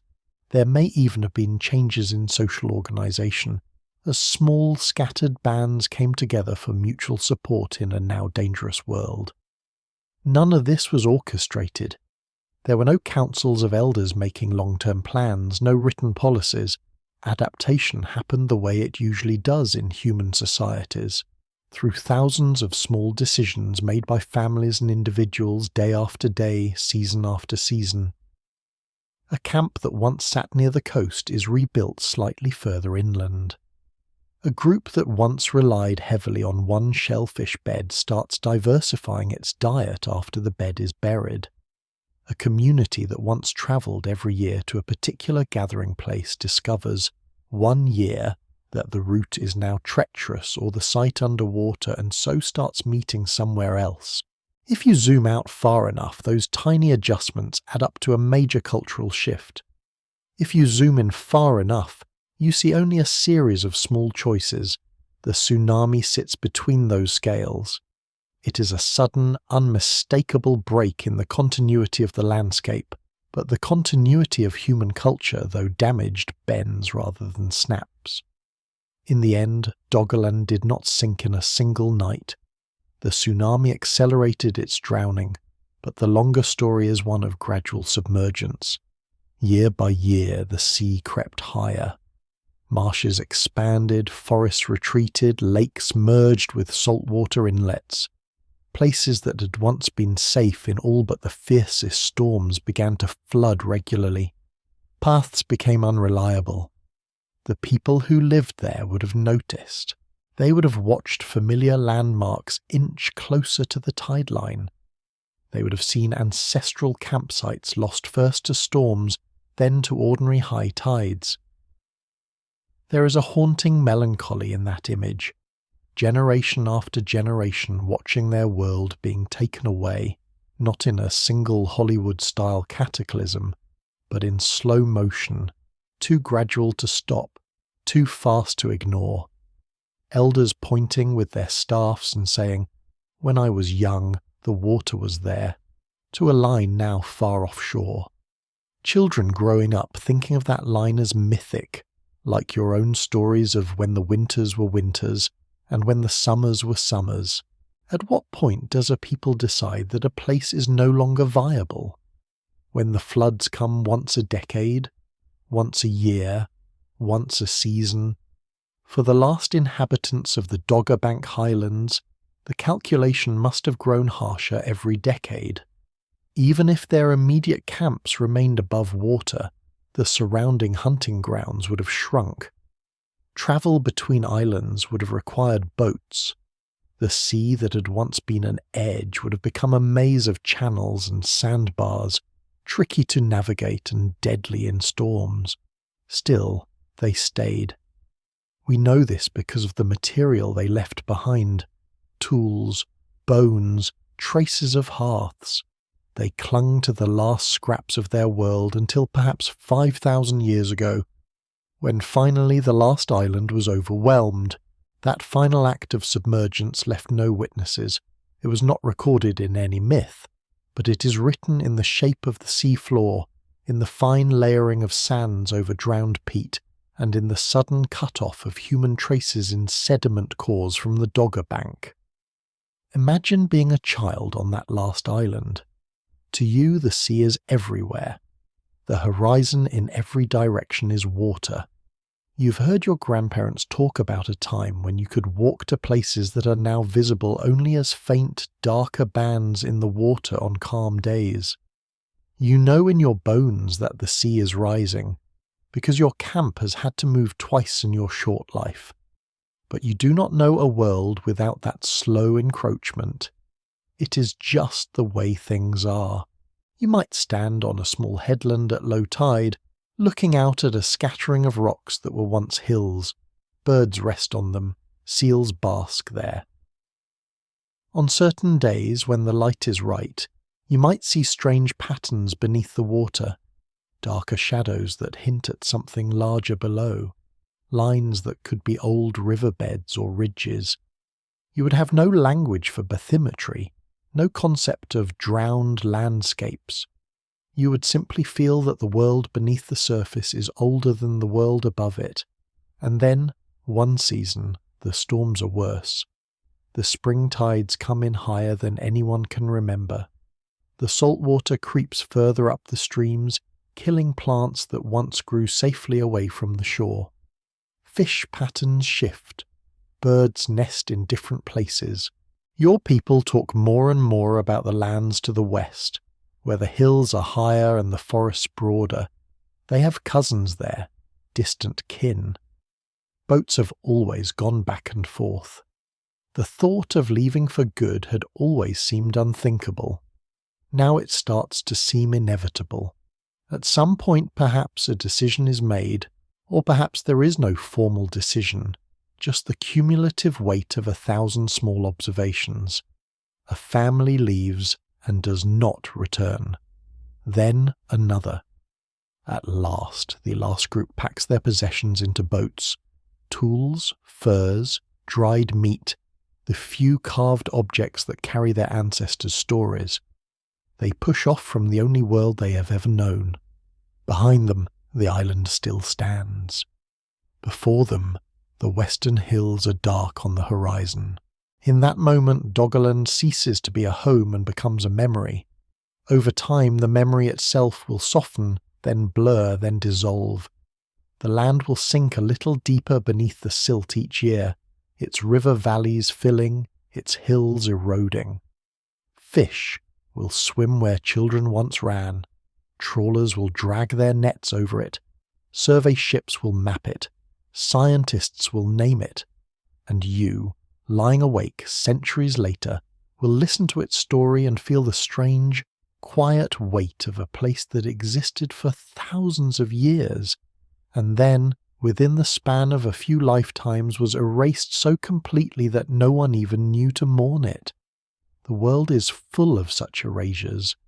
Doggerland is just one that we've happened to rediscover in some detail. There are other drowned shelves, other forgotten plains and valleys. There are also vanished lakes, dried up inland seas, rivers diverted or dammed beyond recognition.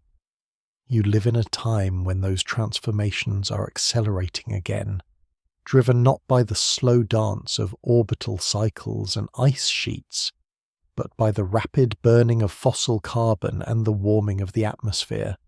The parallels are not exact. Today's sea level rise is measured in millimeters per year, not in walls of water sweeping across a continent in hours. But the long-term outcome is familiar. Coastlines redrawn, lowlands flooded, communities displaced. The difference is that this time we know it is coming. We can watch the graphs climb in real time. We can model which cities will be underwater in 100 years, 200, 500. We can see in advance where future Doggerlands might be, Bangladesh's delta, Pacific atolls, parts of Florida, the Nile Delta, the Mekong. The people of Doggerland did not choose their catastrophe.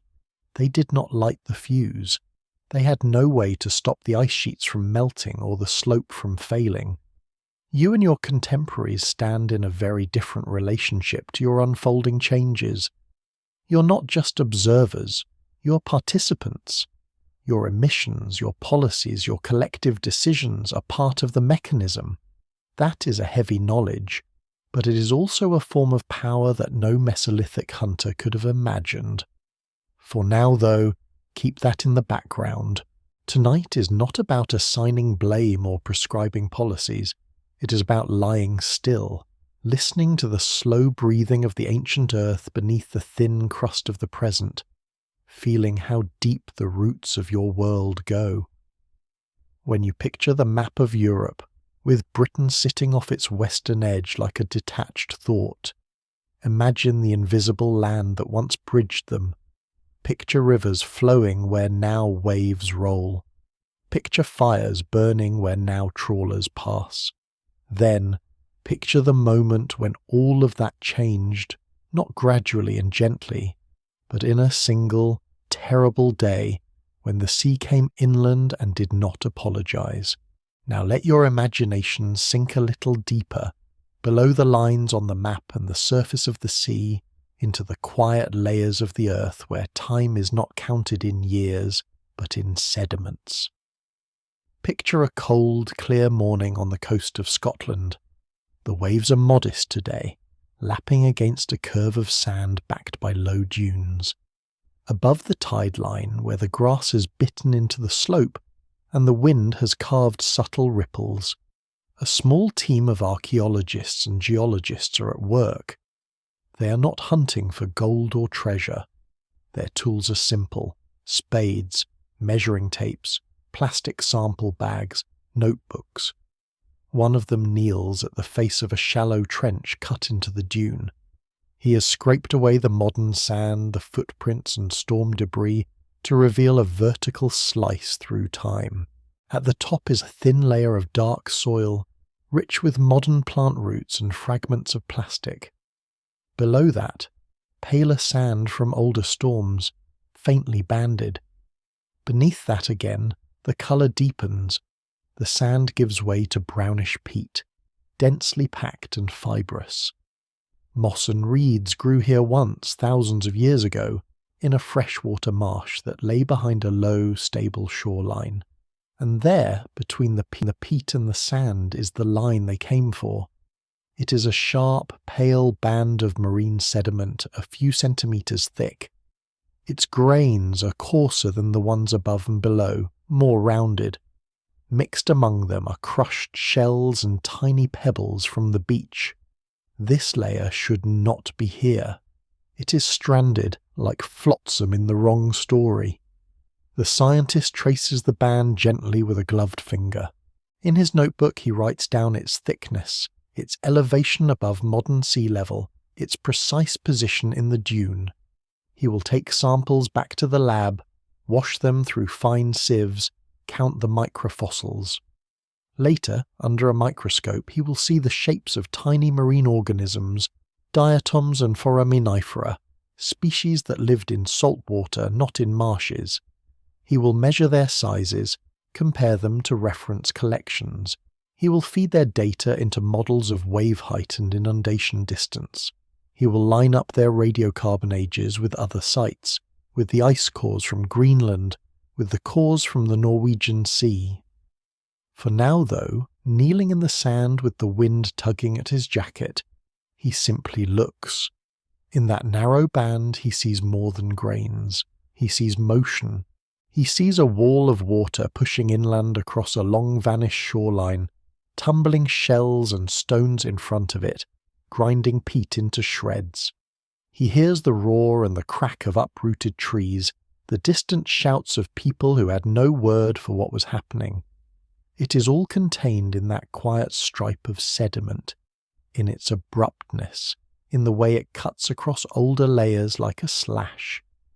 A few steps away, another researcher is taking a core from the peat behind the dune, twisting a narrow metal tube into the ground, and pulling out a cylinder of compressed centuries. In the lower part of the core, the plant remains are dominated by freshwater species. In the upper part, there is a subtle shift toward more salt-tolerant plants, a clue that the coastline has migrated, But near the bottom, just above the sandband, there is another change. A spike in charcoal fragments appears, a sign of fire. Perhaps people burned the vegetation here shortly before the tsunami, clearing land, managing resources, or perhaps the charcoal is older, washed in from a distant forest. The core does not say. It simply offers the pieces and leaves the pattern finding to us. Science teaches you to be cautious with stories. A single sand layer does not by itself prove a tsunami. Charcoal does not by itself prove human fire. But when you have 100 such sites, all around a basin, all showing the same unnatural band at roughly the same time, when you have a scar on the seafloor that matches the age, when you have gaps in archaeological sequences and shifts in settlement patterns, then the lines begin to converge. The people kneeling in that trench are in their way storytellers too. They translate the language of layers into sentences about what the world once did. They look for rhythm in depths of mud, for emphasis in the thickness of a sand sheet, for punctuation in abrupt changes. Their stories are slower and more conditional than myths, but they are no less powerful. They allow you to place yourself in a chain that stretches back beyond memory. Far above them, a satellite passes silently, its instrument sensing minute variations in the height of the sea surface, subtle differences in gravity caused by underwater topography. Data streams down to Earth. Numbers, more numbers, patterns hiding inside them. Some of those patterns trace the contours of Doggerland's drowned hills and valleys. They will be fed into models and maps, rendered into images, printed in textbooks, projected on classroom walls. A child in a modern city, far from Scotland, far from the North Sea, will look at one of those images one day. On the screen, he will see a familiar outline of Europe. Then, as the teacher taps a key, the sea level on the map will drop. The North Sea will drain away. The English Channel will narrow to a river.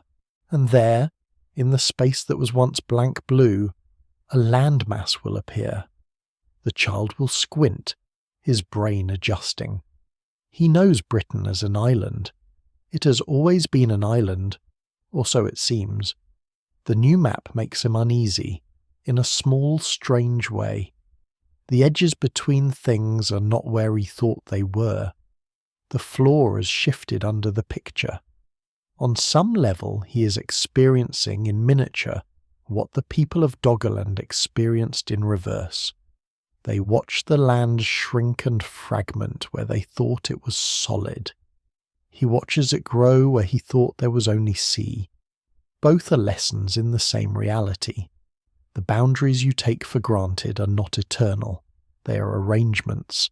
You too can feel that small shift in perspective. In your mind's eye, lift the seas and lower them. Watch the continents swell and shrink. Imagine the Mediterranean when it was a dry basin, the Black Sea when it was a freshwater lake, the Bering Land Bridge when it was a grassland corridor buzzing with insects. Imagine the North Sea as a cold, wind-scoured plain, its horizon busy with the silhouettes of animals and people. Then, slowly, let the waters return. Step aside as they roll in. Watch the low-lying areas fill first, then the valleys, then the broad depressions. Rivers become estuaries. Estuaries become bays. Bays become an open sea. Hills become islands, then reefs, then shoals. At last the water's surface is a seamless sheet again, hiding the complexity beneath. For most of human history that hiddenness was absolute. You could sail across the North Sea, fish in it, drown in it, but you could not see what lay on its floor. Only in the last century have we begun to peel back that opaque surface with sonar and remote sensing. In doing so, we've discovered not only wrecked ships and pipelines, but whole landscapes, intact in their broad strokes, erased only from the air-breathing world. That is one of the quiet, astonishing things about geology. It turns the Earth itself into a kind of memory device. Consider how poor human biological memory is in comparison. An elder might recall events from 70 years back, perhaps more. A community might keep oral traditions alive for a few centuries if they are told often enough. Writing extends that to millennia, but only if the documents survive war, decay, neglect. Even then, written history rarely reaches beyond 5,000 years in any region. The sediments beneath your feet, by contrast, quietly record conditions going back tens of thousands, millions, even hundreds of millions of years. They have no opinions, no agenda. They simply accumulate layer upon layer, preserving in their textures and chemistry the echoes of storms, floods, droughts, eruptions, extinctions. The Storegga tsunami is one line in that record, one pulse. It is not the largest disaster the Earth has seen, not even close. There have been supervolcanoes whose ash circled the globe, asteroid impacts that reset the course of evolution, periods when ice sheets kilometers thick reached down into what are now temperate latitudes. Against those, a regional tsunami might seem minor. But scale is relative to the observer. For the people of Doggerland and the coasts around the North Sea, that tsunami was as large as the world needed to be. It filled their horizon. It overtopped the tallest thing they had ever seen. It ripped their mental maps apart. At human scale, that is all that matters. Your own life will be like that too. To someone looking back from a geological perspective, your entire existence will be a tiny flicker in the record, perhaps a faint layer of plastic fragments and weird isotopes buried in a future rock. To you, everything that happens in your decades of awareness will be total. The things that reshape your world might be invisible at planetary scale, but they will be enormous at yours. Thinking about Doggerland can be oddly comforting in that regard. It reminds you that change, slow, fast, gentle, violent, is not an interruption of the story. It is the story. The coastlines you know, the climates you're used to, the arrangements of land and sea that feel so natural are simply one chapter in a very long book. And within each chapter, people find ways to live. The Mesolithic hunters and gatherers who roamed Doggerland did not know that they lived in a Mesolithic period. They did not know that ice sheets had once towered nearby, or that farmers would someday walk their drowned plains. They knew instead the fine-grained details of their own world, where the hazel trees grew thickest, where the salmon gathered in the eddies, which stones made the best blades.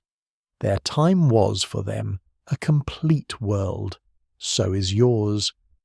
You may have access to an enormous amount of information about other times and places, but you still live in a specific set of conditions, a particular arrangement of shorelines and climates and technologies.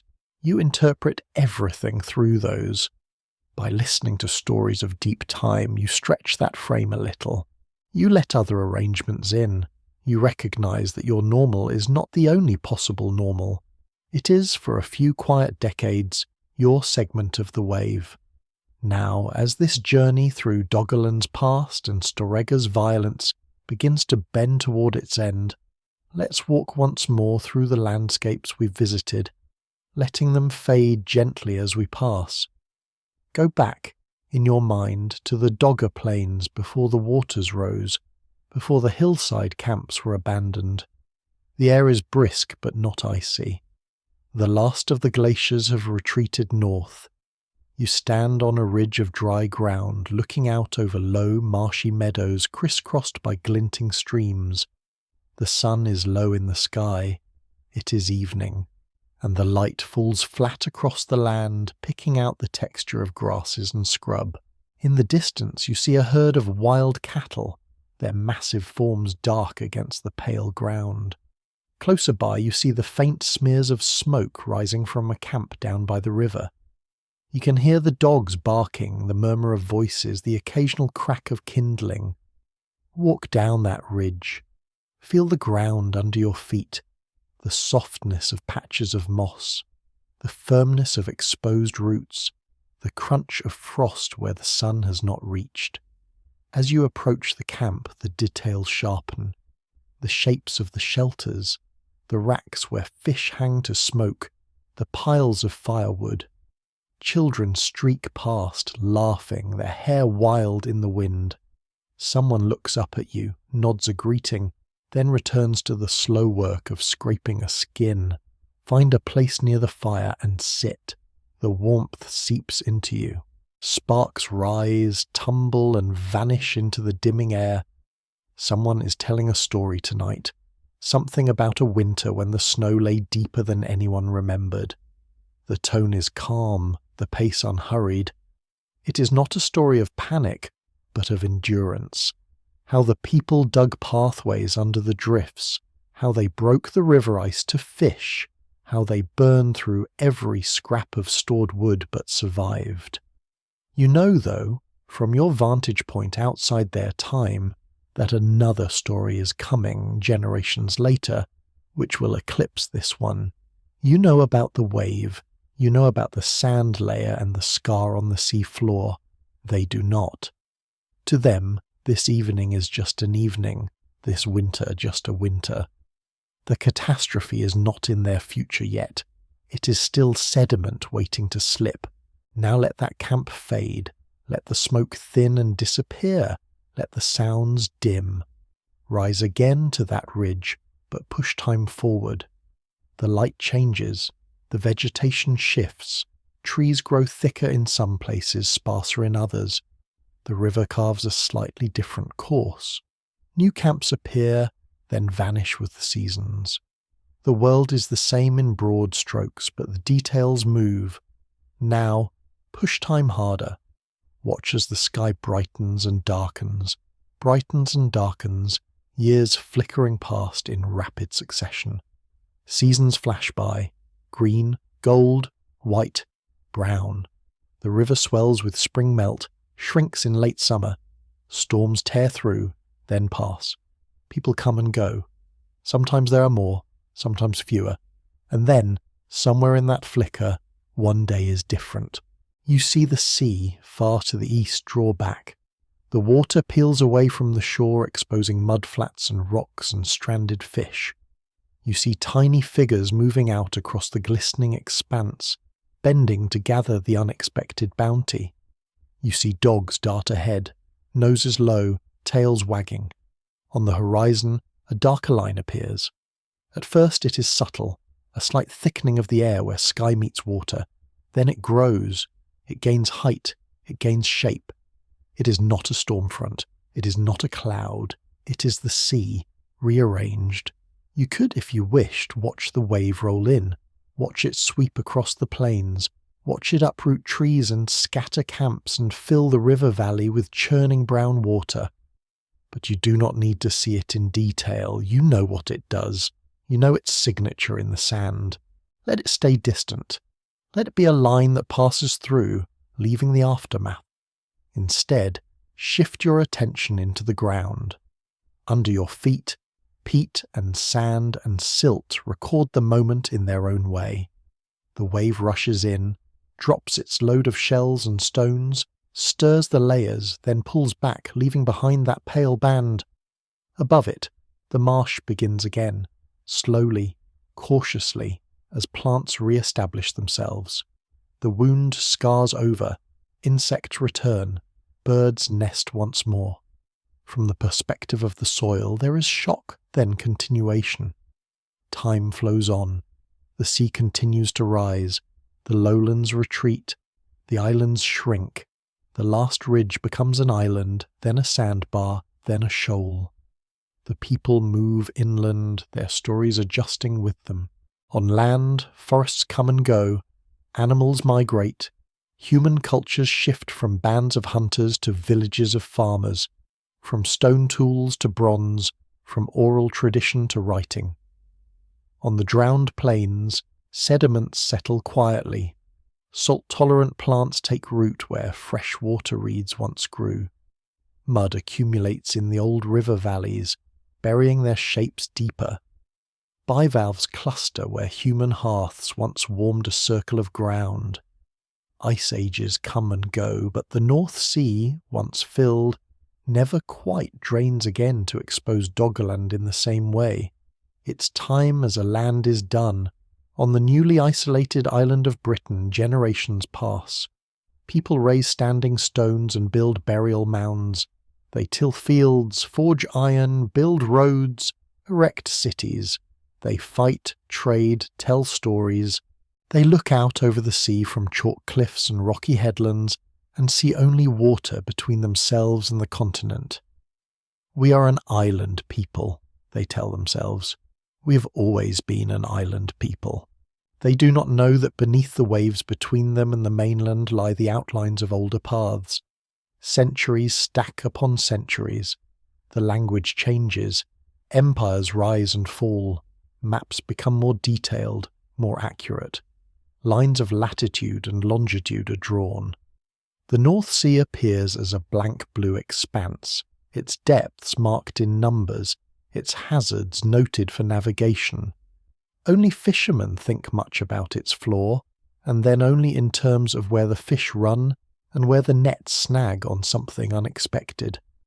Then, in the last sliver of that enormous timeline, something shifts again. Sound waves are sent into the deep, and their echoes are collected. Computers hum, maps are redrawn. The blank blue starts to show texture, channels, ridges, basins. Scholars compare those maps to pieces of bone and antler pulled up in nets. They compare them to pollen grains in cores.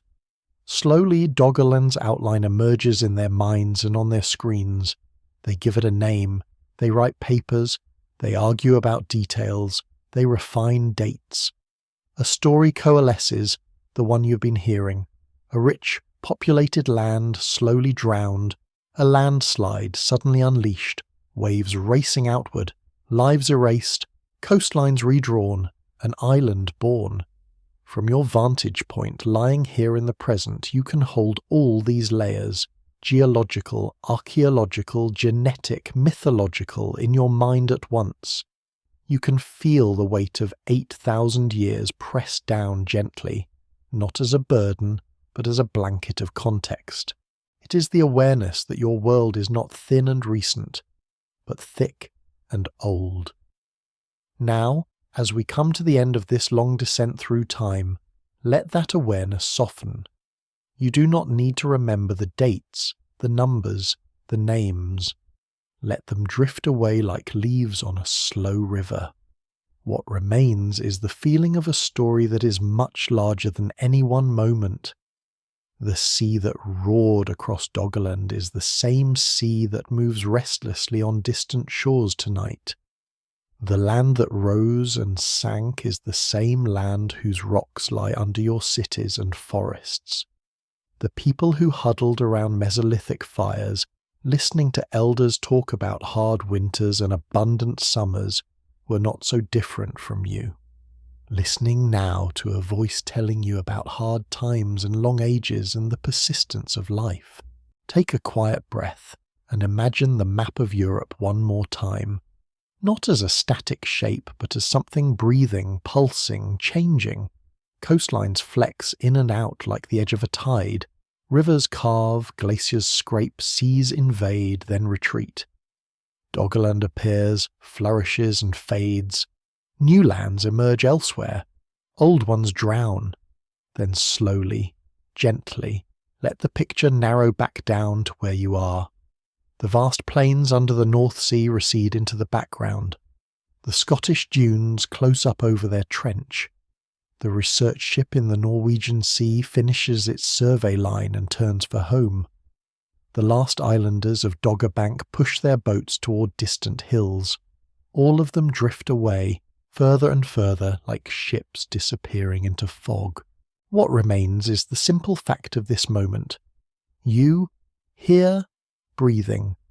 Your own small, steady tide of air moving in and out. The solid feeling of whatever supports you. the quiet weight of your body, held by gravity on a planet that has turned through so many ages, so many rearrangements of land and sea. Below you, far below you, the rocks and sediments keep their own counsel. They remember the great wave that once crossed the northern edge of Europe, but they do not insist on telling it. You have listened long enough tonight. Now, if you wish, let the story sink. Let Doggerland slide gently back beneath the surface of your thoughts, the way it once slid beneath the surface of the sea. Let the roaring of the ancient tsunami fade into a distant murmur, then into silence. Let the maps in your mind settle back into simple shapes. Britain, the continent, the blue between them. Above those shapes, above the quiet bed of the North Sea, above the sleeping coasts and the dark waves, the night sky spreads out, unchanged by landslides and floods. The same stars that watched over the hunters on the Dogger plains, that watched the waves roll in, now watch over you. You are part of that same long story, a brief, bright flicker in the deep chronology of the earth. And as you drift towards sleep, you can let that be enough. The sea is where it is for now. The land is where it is for now. You are where you are for now. Everything else can wait until morning.